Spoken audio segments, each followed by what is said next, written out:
Appalachia is more than a mountain range. It is a spirit. It is a spirit of shared survival and of hardships endured. In tiny church houses all across the region, people sang of these hardships and struggles, but also of their great reward.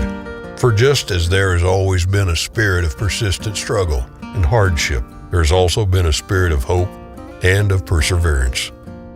The trials and tribulations of Appalachia continue today, and yet we endure.